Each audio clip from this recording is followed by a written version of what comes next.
And then the Quran carries on with two very important stories. The first one is a discussion on Sayyidina Ibrahim alayhi salatu wasalam, and starting with this idea of Ibrahim alayhi salatu wasalam in engagement with the king.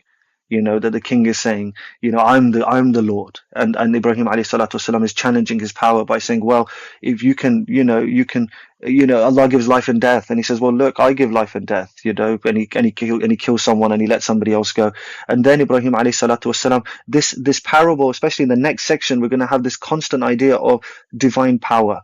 And really, the human inability to comprehend divine power, and the human inability to challenge divine power. And so here you have the king who's saying, "I have all the power," and Ibrahim alayhi salatu wasalam says, "Well, the sun comes from the sun comes from the west to the east. No, it doesn't. It comes from the east to the west. So why don't you bring it from the west, right? Like the sign of the day of judgment, that the sun rises from the west." And so at this point, the king, فَبُهِتَ الَّذِي كَفَرَ, he's completely dumbfounded, and he knows that there's no response he can give. And that ultimately it should be man's position in front of Allah subhanahu wa ta'ala. That one of the roots of the name Allah from وَلَهَ يَلِهُ means to just be in a state of bedazzlement, just completely blown away by the power and magnitude of Allah subhanahu wa ta'ala.